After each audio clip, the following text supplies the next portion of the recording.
call them street Arabs. I'm not exactly sure why. Because they wander from street corner to street corner, I guess. Had no homes, had nothing.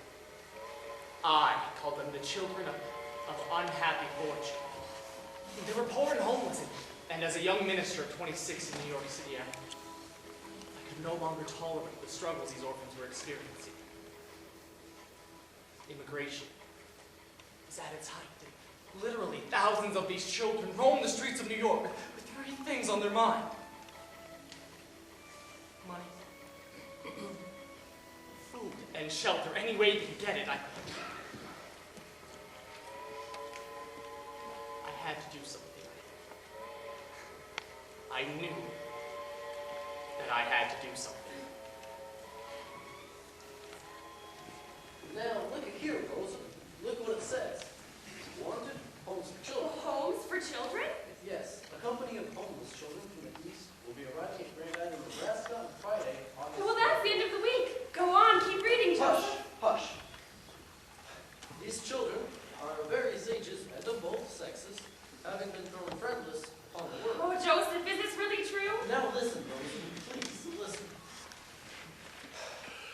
The citizens of this community have been asked to assist the aged in finding good homes. Well, of course. What else does it say? We are to send them to school, church, Sabbath school, and properly clothe them until they are 17 years old. Go on, keep reading. Distribution will take place at the railroad depot on Friday, August 25th at 1:30 p.m. So, do you think we can go? Oh, my dear Joseph, we must go. We must apply. Now, I don't know. Some of these children are grown boys and grown girls. It could be nothing but a pile of trouble. Oh, but we can pick, Joseph. We can look behind their ears. We must. We've been trying to have children for...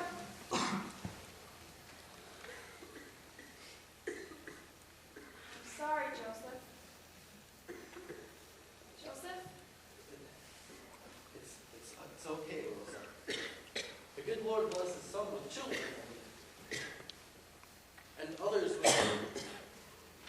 with orphans. Oh, Joseph, we will pick a good one. We will. I have a great idea. Apple pie. Apple pie?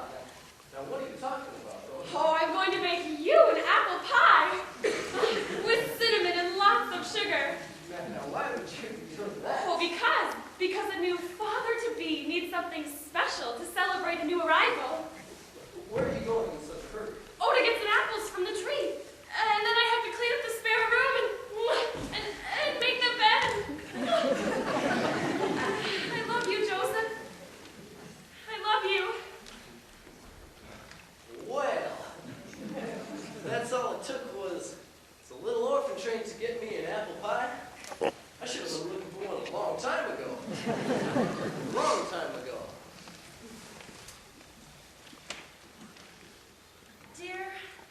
Dear Mrs. Etta Collins, I hope my letter finds you well. As I was listening to a radio program recently, I heard the name of a winner announced in a Why Do You Like Tie contest. Etta Collins from Wadena-Deer, Connecticut. Well, I jotted down your name for good reason, as you shall see. And I write to you now because I must know something. Well, I was just a newborn when the Kozlowski family took me in from the Orphan Train in Grand Island, Nebraska.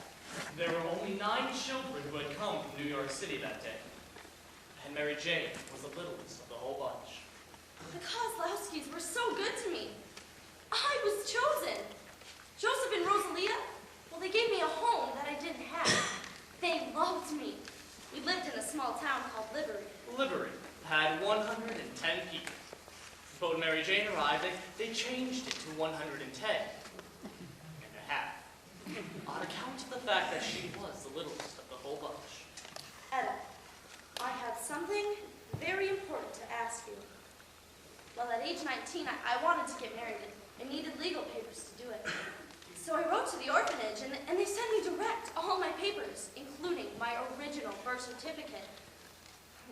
I was born in your town, Etta, Waterbury, where you live.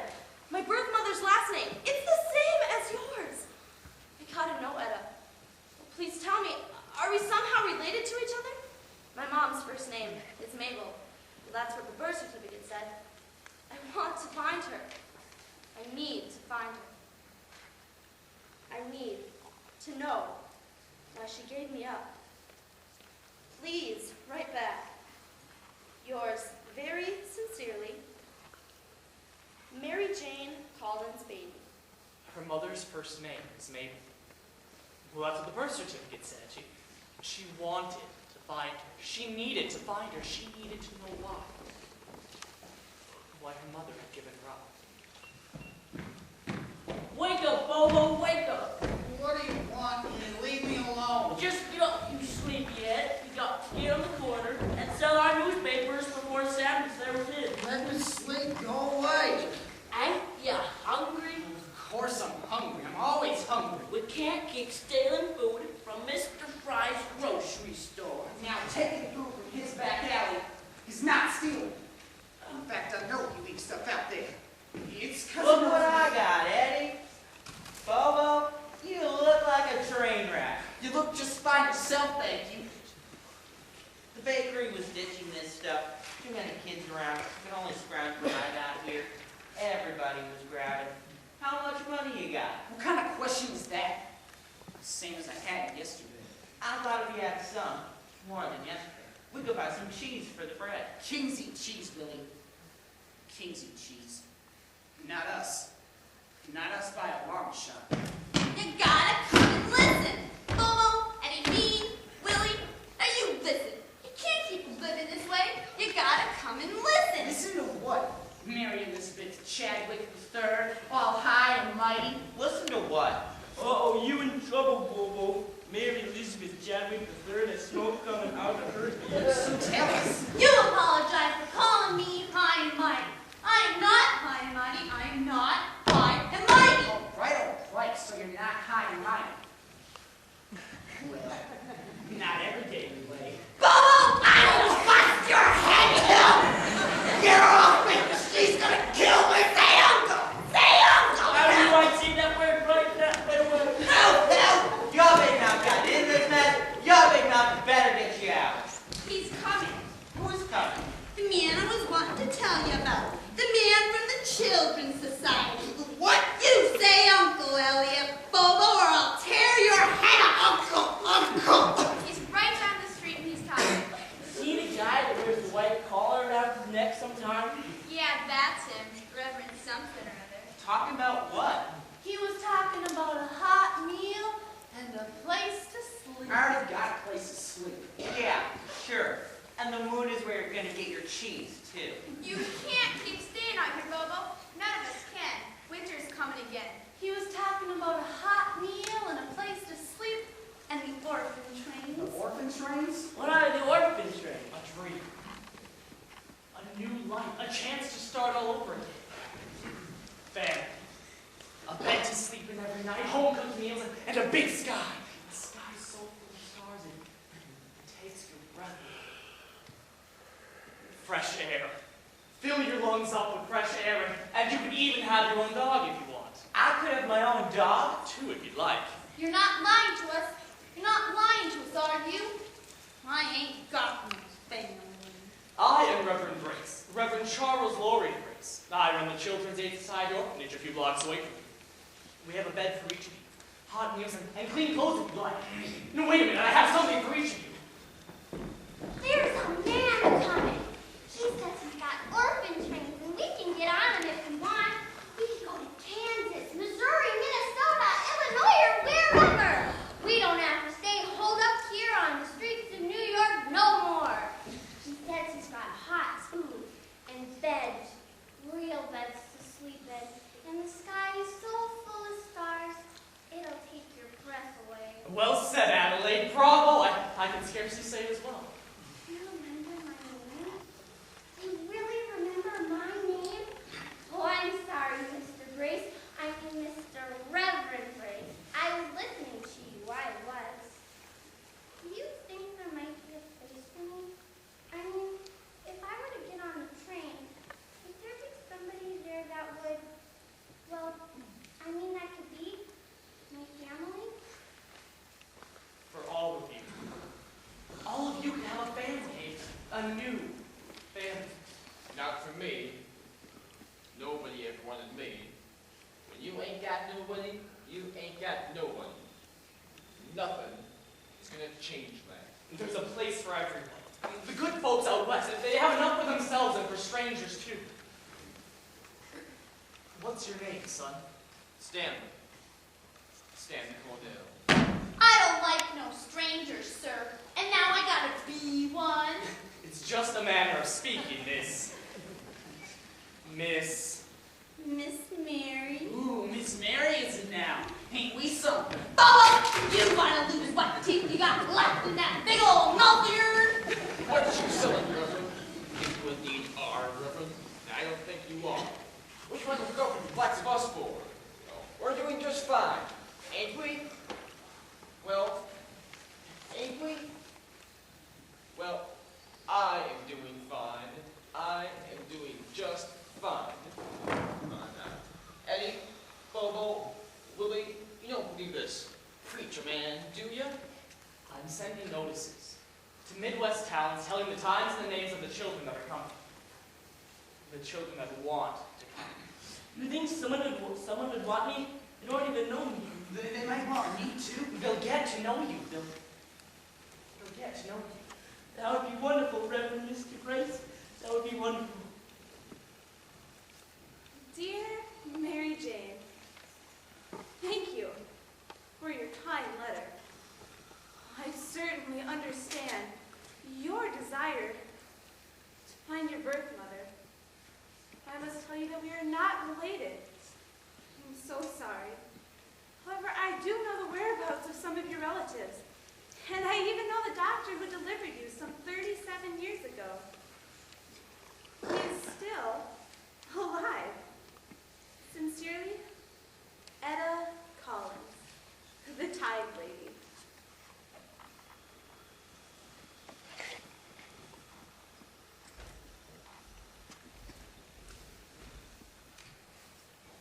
I was 8 years old when I was put on the train. I didn't know where I was going, but I was going. When we got there, they cleaned us boys all up, and they had the grandest parade. There were literally crowds of folk gawking at us as we stood there. The farmer came up to me, and he felt my muscles. At least I figured he was a farmer. He said to me, "Boy, you gonna make a good hand on the farm." And I snapped back and said, "You smell bad. You haven't had a bath in about a year. Now have you?" He didn't like that so much. He took my arm, and he grabbed me up, and he was fixing to drag me off the railroad platform. And I wasn't going to stand for that. So I bit him. That's right. I bit him hard. That didn't go over so good. So I kicked him a good one.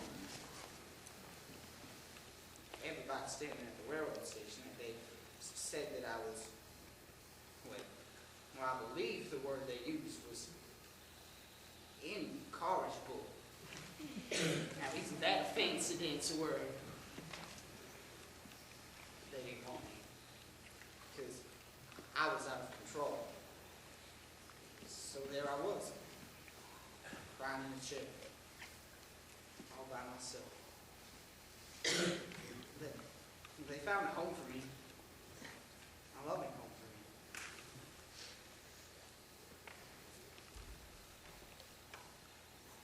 I remember Reverend Grace saying, When a child of the streets stands before you and writes with a tear-stained face, you cannot easily forget it. And yet you're perplexed what to do. The human soul is difficult to interfere with, but you hesitate as to how far you should go. You hesitate. I knew that I had to do something. I had to do something.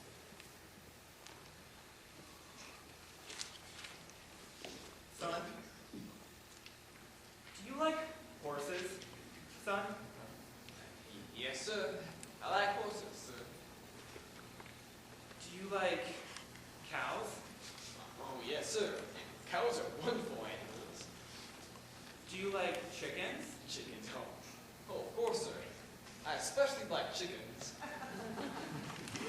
How about dogs? Of course, I've never seen a cow before in my life. Or a chicken. Or a horse. Some dogs were around the city, though. They always got to the food before I did. What's your name, son? They call me Stanley. Stanley Cornell. I was only 6 years old. My mother died when I was with my baby sister, and there we stood. My brother Victor and me. My daddy couldn't do much. What happened, Stanley? It was the war. He was a very sick man. Couldn't take care of us. Had to go to the veterans hospital every so often, just kind of recuperate from life. I'm sorry. Lottie. Oh, that was my mother's name. She was a wonderful lady. I can remember standing by my mom's bed as she lay dying. She was talking to us. I can still hear her crying. I was only 4 1/2 then. But then she died. My daddy didn't have no choice. He had to let us go. Just like that. Let us go. Lady came from the Aid Society. She was all in the back of this big black limousine car. As I looked out the back window, I saw my daddy standing there in the porch of our house, holding a handkerchief. He was crying. He was a grown man. And he was crying. Listen, son. We ain't got much. But what we do have, we call a home. And we'd be more than happy to share with you. I'm much obliged, sir. Much obliged.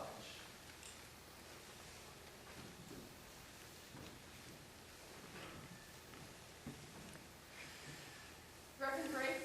Yes. Yes. May I talk to you? Certainly. And you are? I'm sorry. Collins. Mabel Collins. How can I help you, Mabel? It's my understanding that you have orphanages. I mean, places for children who have no parents. We're trying very hard to help children who are having difficulties. Do you know someone who needs a home? Yes, sir. Well, I'd be happy to speak with whomever you have in mind. You won't be able to do that. Oh. Will I be unable to speak English then? Yes. I mean, no. Well, yes, sir. Unable to speak English. You won't be able to speak with them, no matter what. Oh. I see. But a good home is needed. So they're unable to speak English, but a good home is needed. Yes.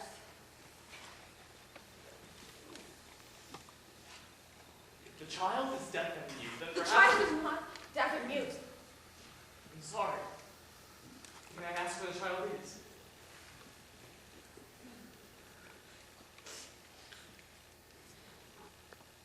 She is in my arms.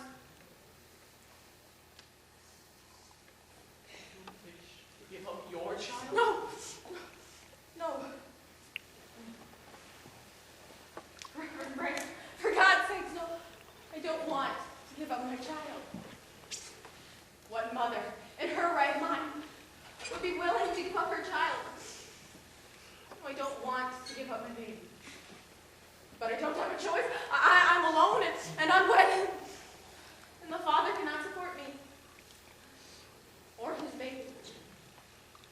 What's the child's name? It's Mary.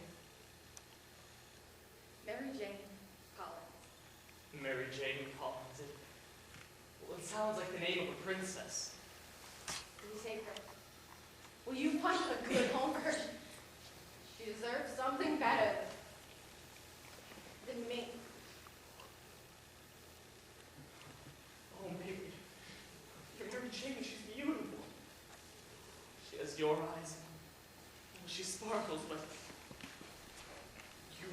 must take care of your child if you can, and we can help you do that, Mabel. Mabel? Mabel!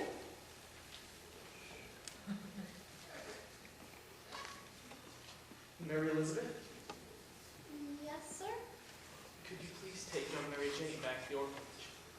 Oh, why, yes, Reverend Grace.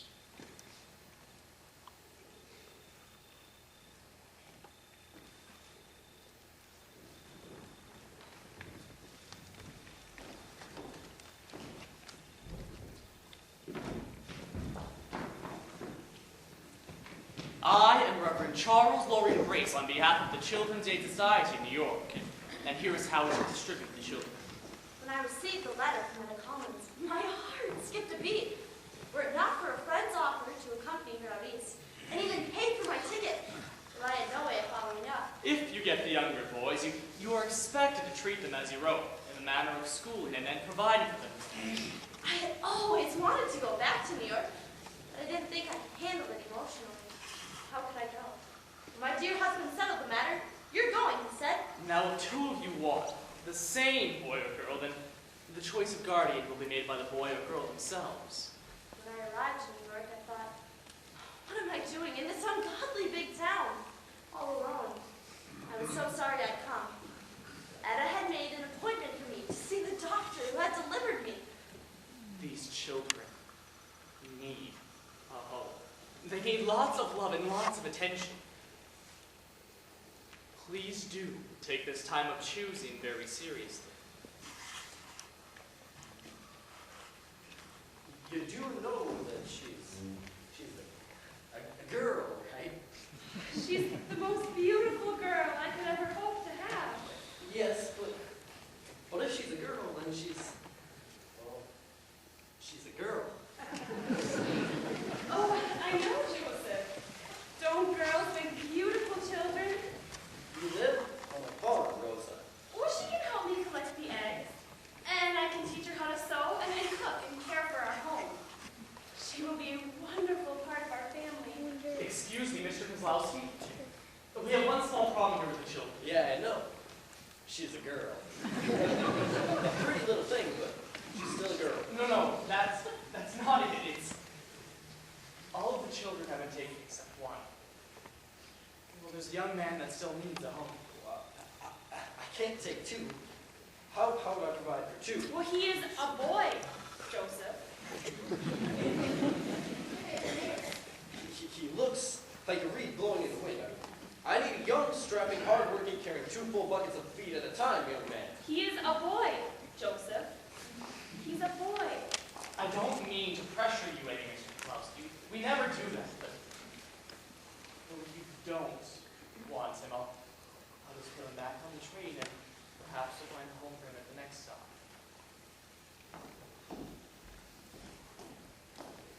The doctor was a big fat man with beautiful bushy gray hair.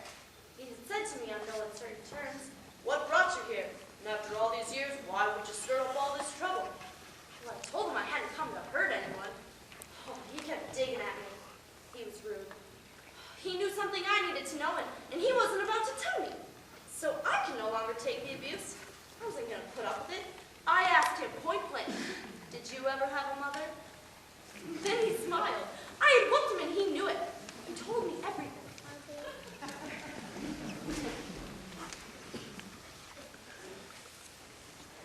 What's your name, son? Elliot, sir. Elliot Bobo. Mine's Joseph. Joseph Kozlowski.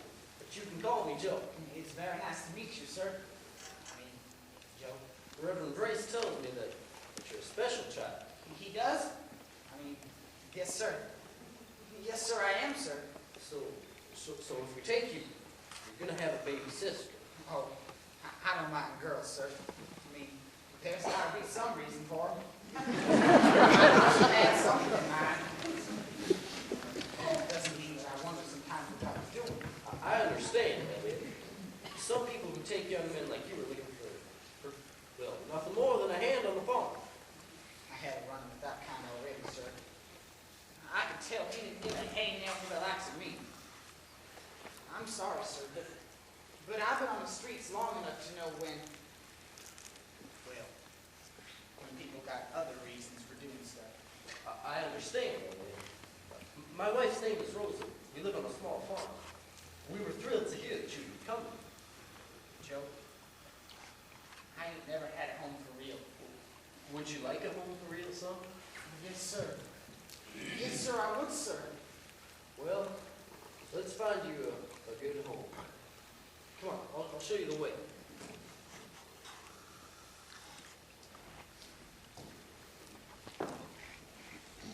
The doctor as much as told me was that Mabel Collins was my mother.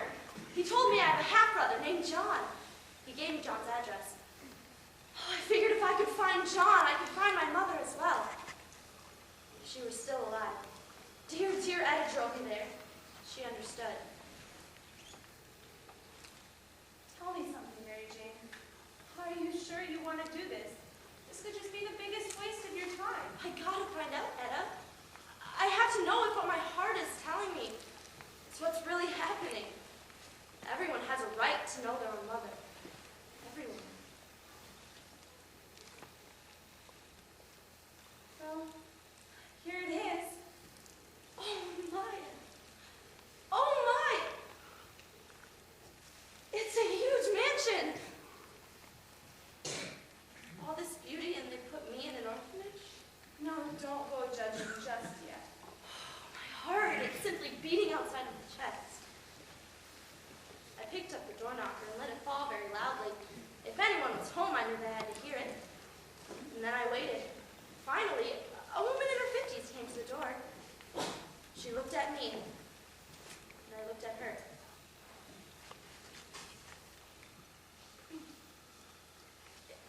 Is John home? No, he's not. I'm here taking care of my son's child, my grandchild. I'm John's mother. May I help you? What would you do with a moment like that? What would I say to this woman who had given me up such a long time ago? I froze. I literally froze. I knew I was looking into the eyes of my mother.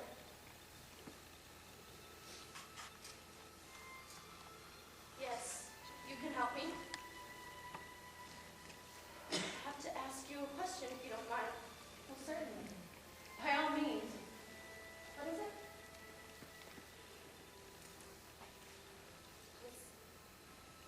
Does your John know he has a half-sister? Pardon me. A half-sister, ma'am. Does your John know he has a half-sister?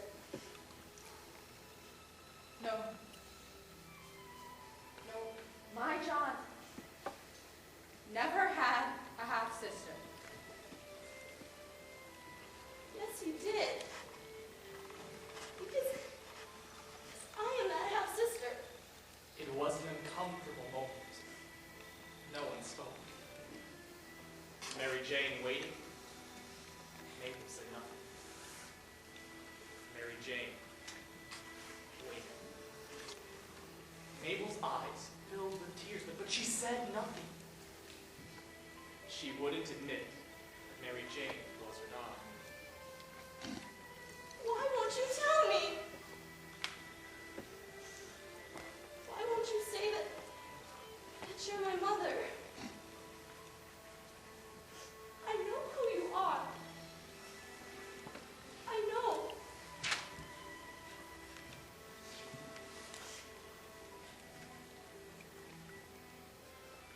Here's my address.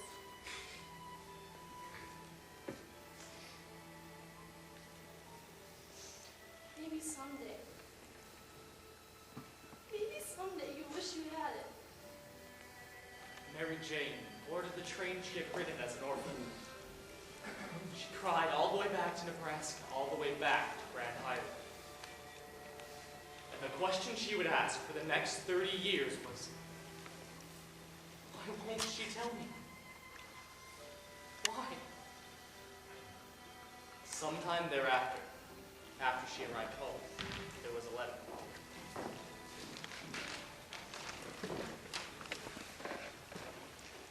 My dear Moen, if It was good to make your acquaintance.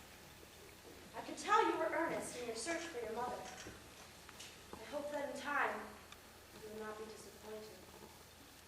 That someday, the mother of your dreams will find her way back into your life and into your heart. I'm sure she loves you deeply. I'm sure. Please, Tell me about your life in Grand Island, your children, your husband. How wonderful that you found a family that could love you and care for you. It blesses me to think that such kind people live in such a country as this.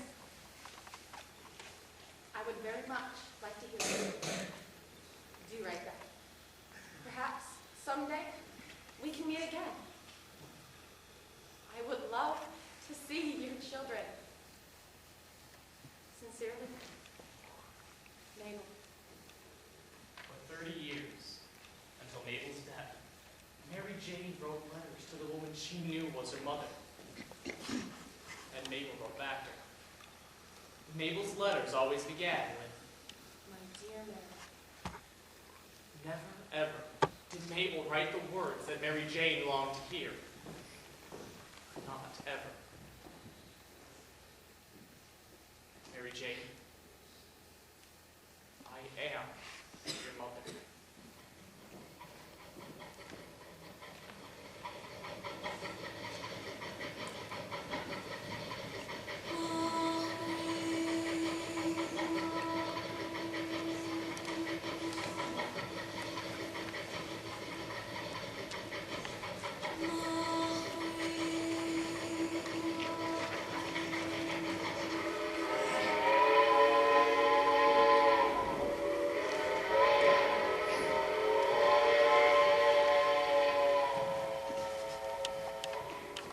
We call them street errands. I'm not exactly sure why. Because they wander from street corner to street corner, I guess. You say Uncle Elliot, Bob, or I'll tear your head off. It's okay, Josiah. The good Lord blesses some with children and others with orphans. Kings eat cheese, Willie. Kings eat cheese. Not us. Not us by a long shot. Remember my name?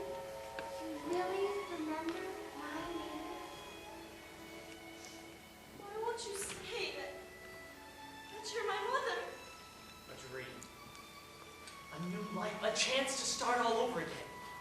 Home-cooked meals in a big sky.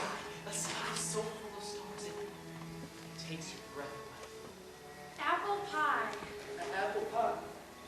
Now, what are you talking about, Rosa? When I didn't have no choice. You had to let us go. You had to. The human soul is difficult to interfere with, but you hesitate as to how far you should go. You hesitate. I had to do something. I knew that I had to do something.